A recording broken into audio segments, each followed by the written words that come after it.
Hello, good morning, or hello overnight, technically morning. Welcome to this taste challenge. Almost called it an examination. Well, I guess in a way it is, but this taste challenge, we have two 40% alcohol Canadian blended whiskeys. This is Potter's Crown, introduced in 1983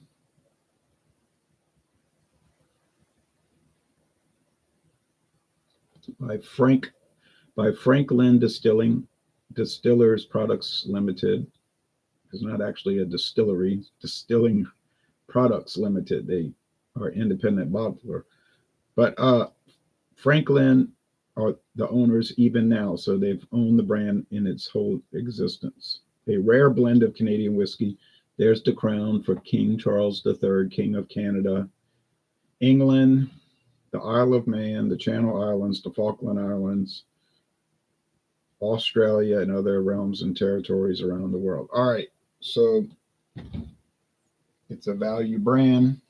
I bought this big plastic bottle, and it was $14.99 at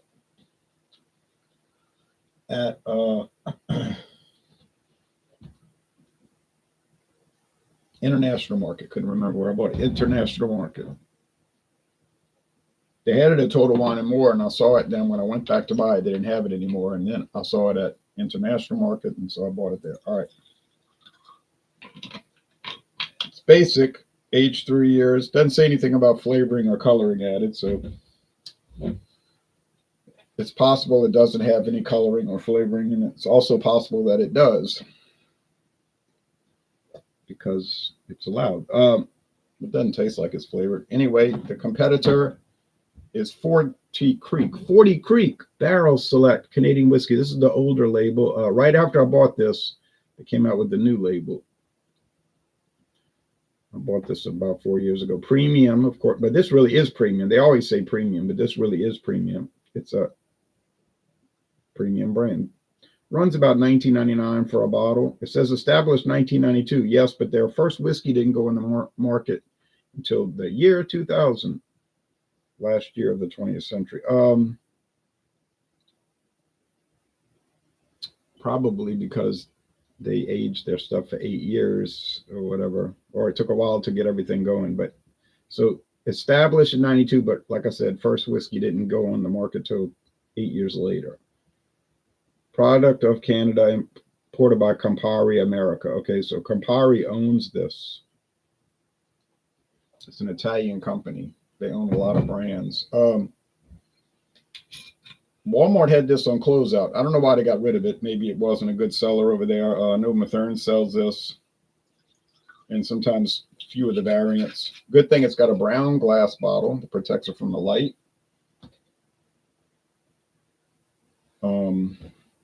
But Walmart was just getting rid of it, and they had it for $9. $9. True story. Good morning to you, DD. All right, now you can see the 40 Creek is much darker.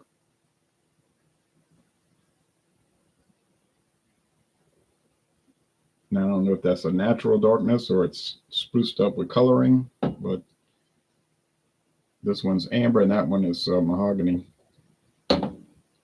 or at least copper. Okay, screen share. Hello, Phil in Paris. Good day to you. So here's Frank-Lin Distillers Products Limited. There's the, they also do some rectifying there where they change the liquors to their specs, but they don't distill and never have. It never was a distillery, although it was built in 1933. Well, the old building, they're showing the new building there across the street. They probably still use the old building for something. Because I looked at a Google Maps and in fact, you could see both buildings still there. Well, obviously the new one, but the old one was still being used for something. You could see that. I'll show it to you. You could see that for their value brands, Padres on his forefront, right in the middle. I guess that's sort of like their flagship, but they have many other things. Cordials, Holly Toddy.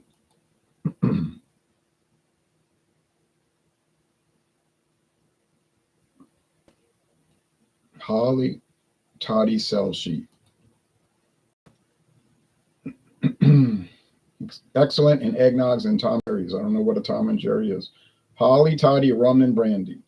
Blended and bottled by Distillers Products Limited, Fairfield, California. Right. So I've never seen this, but maybe in California it's common in the fall and early winter. Okay. Looks like stuff around here, but not too much.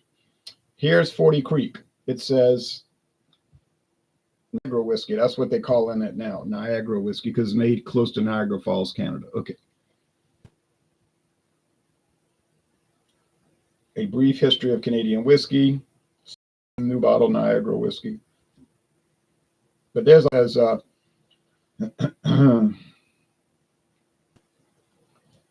rye, known for, and they talk about rye being a noted, higher than normal rye being a noted character of Canadian whiskey. Compared to whiskey production in other parts of the world, Canadian whiskey has benefited from less rigid regulations, freedom to play with the ingredient profile of mash bills, the variety of barrels used for aging, think oak or maple wood, or even barrels previous to aged wine, bourbon, rum, or sherry barrels, as well as the master blending of perfectly finished whiskeys is what sets Canadian whiskey apart from other producers. So their claim is that they benefit from having loose regulations. Whiskey purists say, oh no, that's what's wrong with it.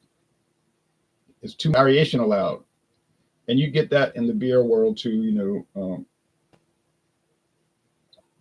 some people will say, hey, I don't mind a chocolate, cocoa nibs and vanilla in it, and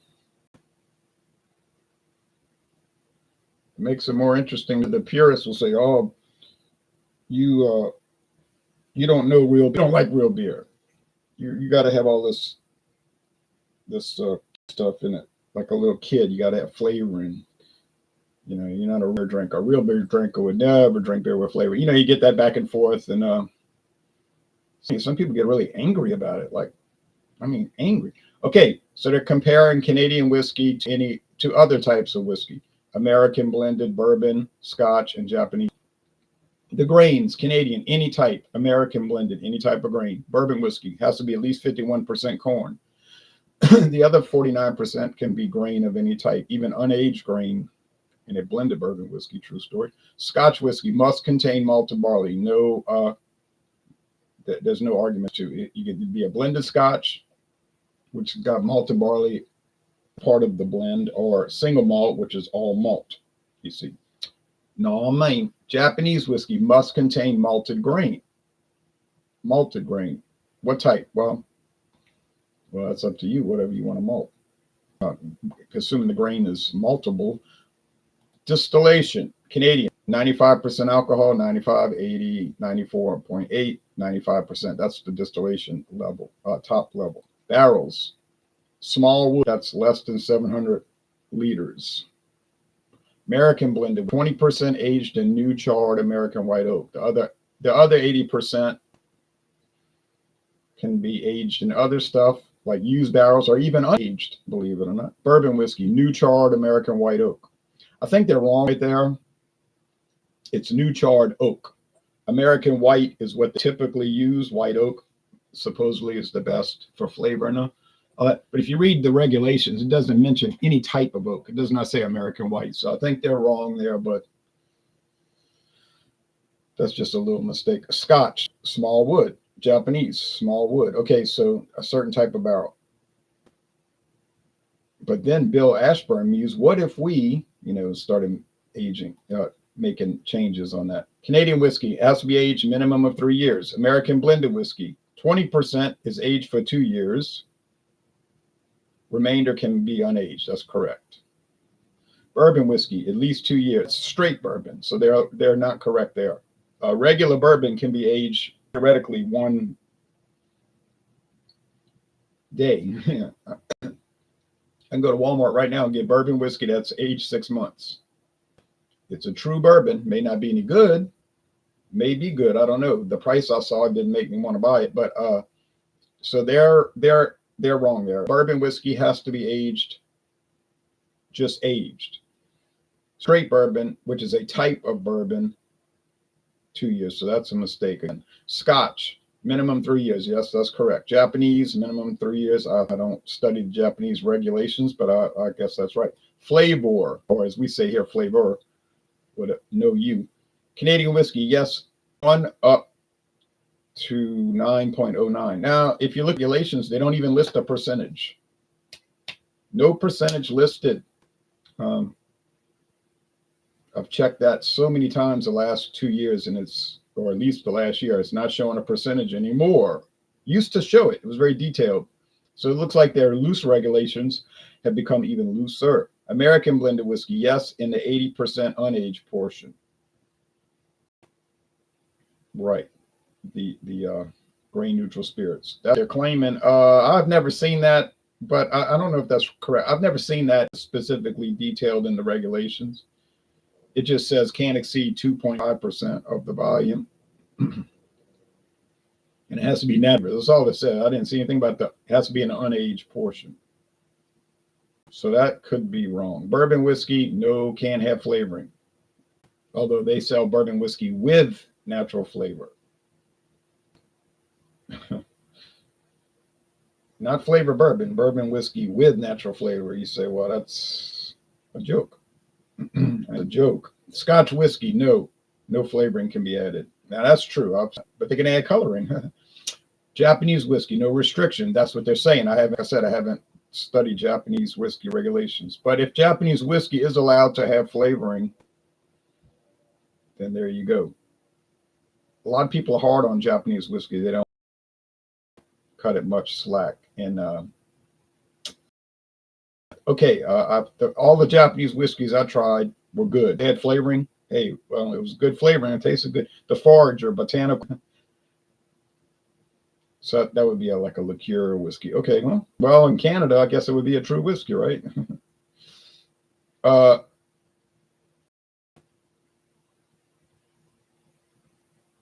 Niagara whiskey. Wait, they're taking me back to where I just was, but that's not right.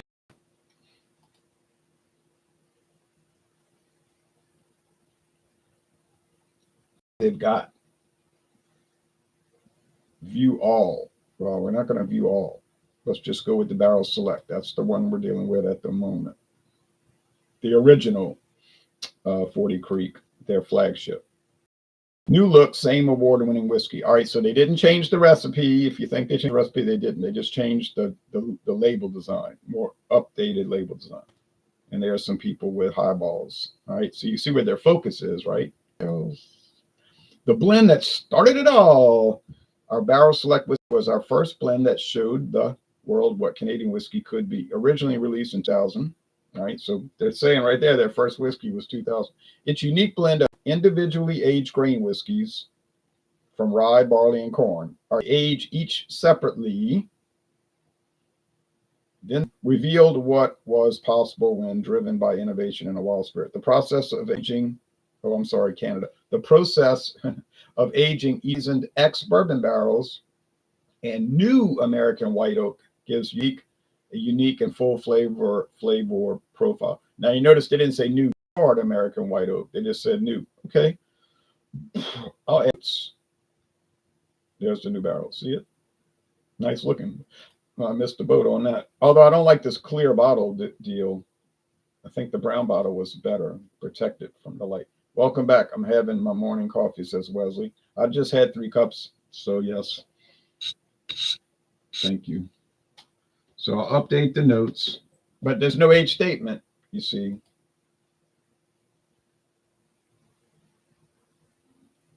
Forty Creek, introduced in 2000. No age statement. Aged in ex-bourbon and new American white oak barrels. a Campari brand. I think it's Campari Canada, but we'll just, oh, forgot to get the link. Somebody might want to look that up later. I'll put the link right now. Copy it, paste it here, and then you can click on it and bring it. It might give you age gate. You have to put your age, but you know how that works. All right.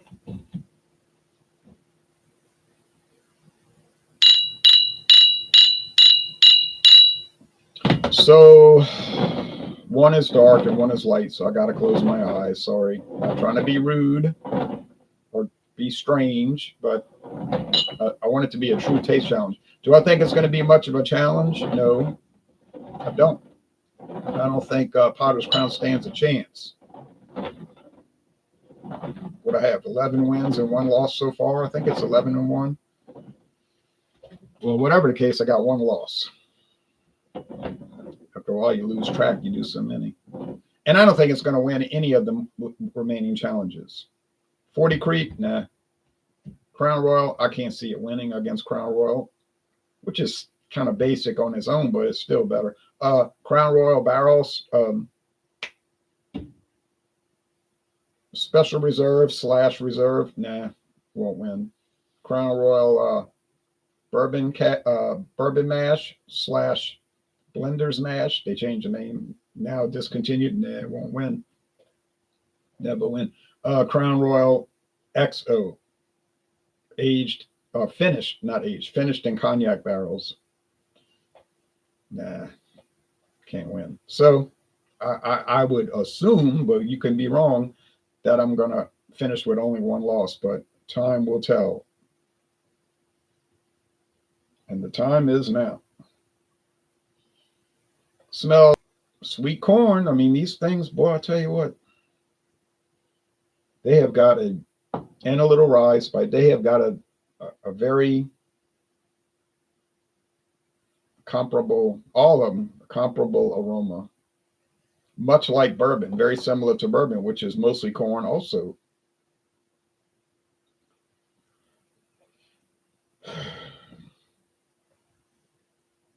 Oh, yeah.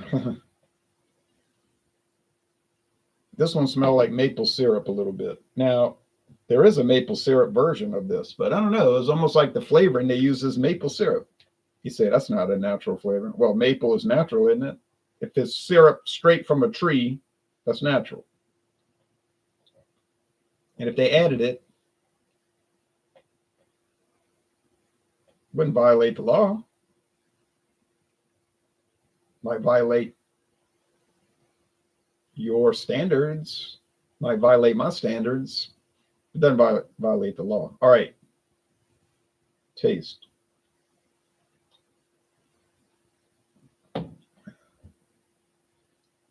Now, could they have, well, we know they didn't use maple wood because it's aged in ex-bourbon and or new American white oak, nothing to do with maple wood.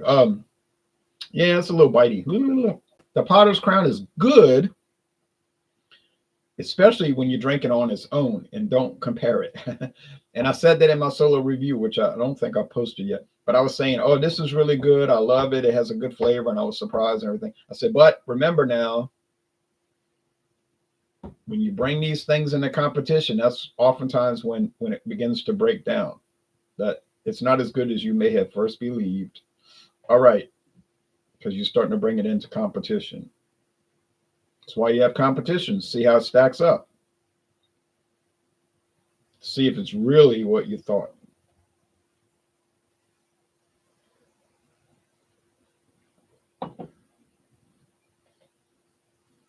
Tastes like sugar. I don't know. To me, it tastes like they added just cane sugar and a little maple syrup. Now, would cane sugar be considered a flavoring or just a sweetener? You see, because Canadian whiskey can have natural flavors, but see, right there, they might say, oh no, you can't add sugar. That's a sweetener, not a flavor.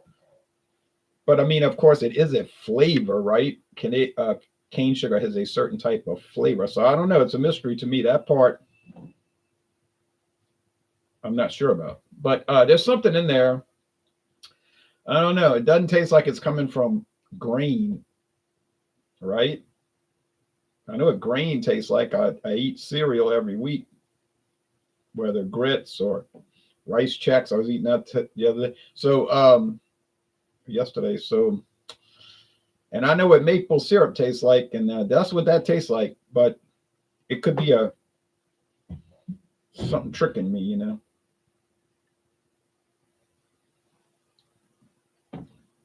But if I had to take a, you say no, I need a firm answer. Do you think it has flavor and added? My answer would be yes. I think so. Think so, but I don't know. But I'm on that. I'm leaning that way. Okay, so which one tastes better? Well,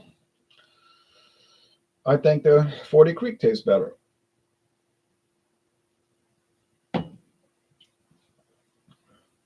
It's unusual. It's an unusual flavor, but it's a good flavor. Okay, 40 Creek.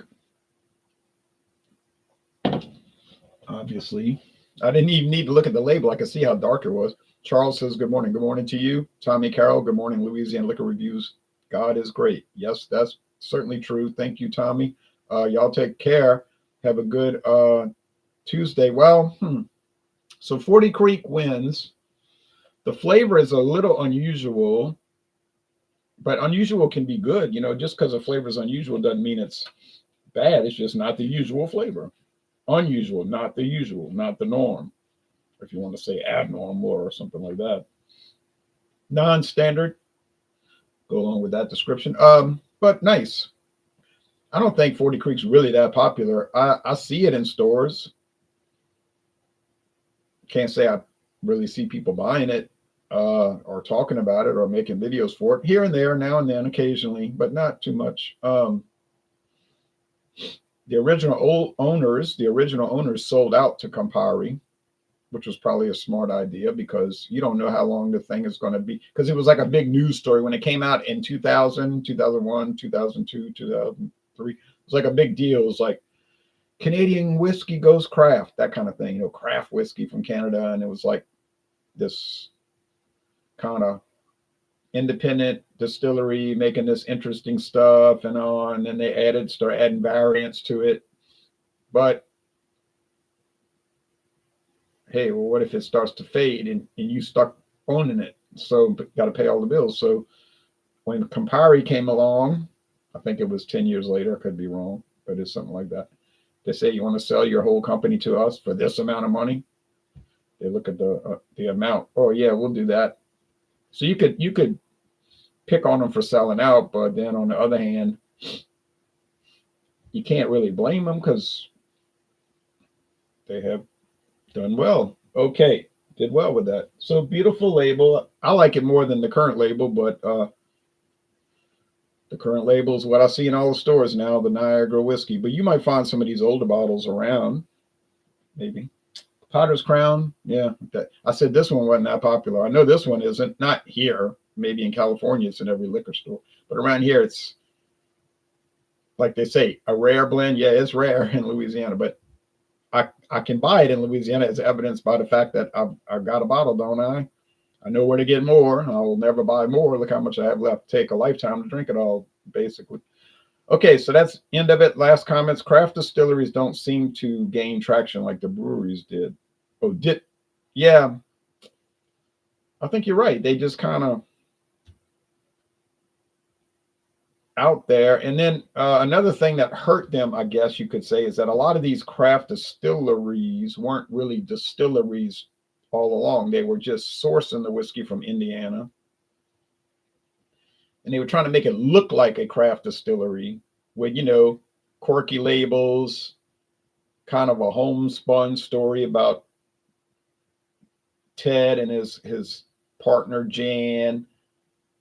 You know, we're in a bungalow and they crafted these things. But then you find out, well, it's made in Indiana.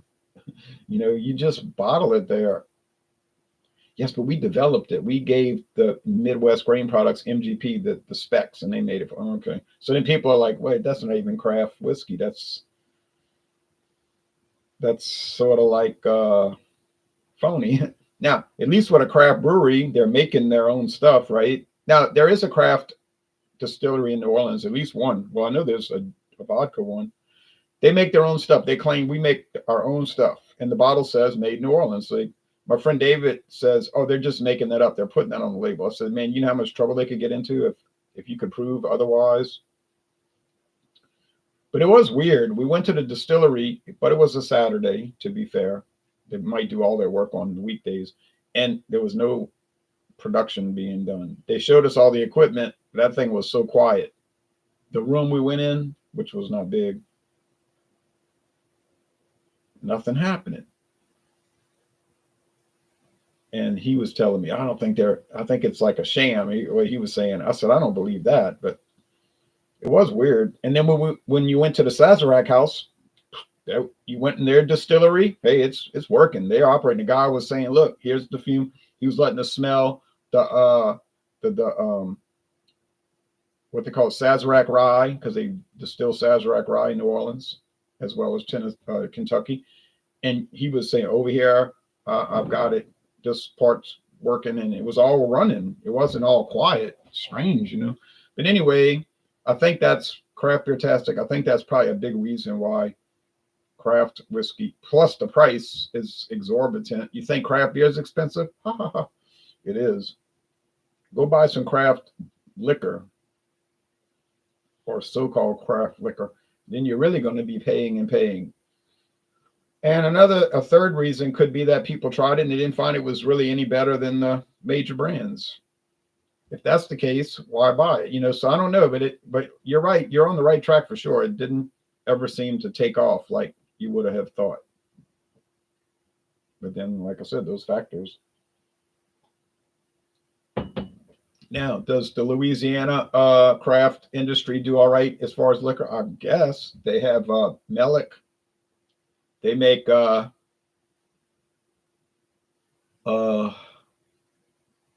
rice whiskey, other stuff too, bourbon and rum and all that. Rice whiskey. It's whiskey made from rice. It's a strange type of thing, but I've never tried it either. And there's that Bayou rum out there off Interstate 10 in West Louisiana. Don't know if it's any good, because like I say, the prices are so high. You see the bottle, you're like, whoops, I'll just get it later, and then that later never comes. So I see it around. I don't know if it's really making a splash or big of a splash. There was Noel. Noel was pushing hard last year, or advertising all the time on television, even all on social media. Noel in bottles in all the stores. But I was thinking about this the other day. I haven't seen anything from them lately, and I'm not really seeing the bottles. So I don't know if that's starting to fade. But like I say, I don't track it. I don't keep up with it. All right, well, y'all take care now. So long. Bye-bye.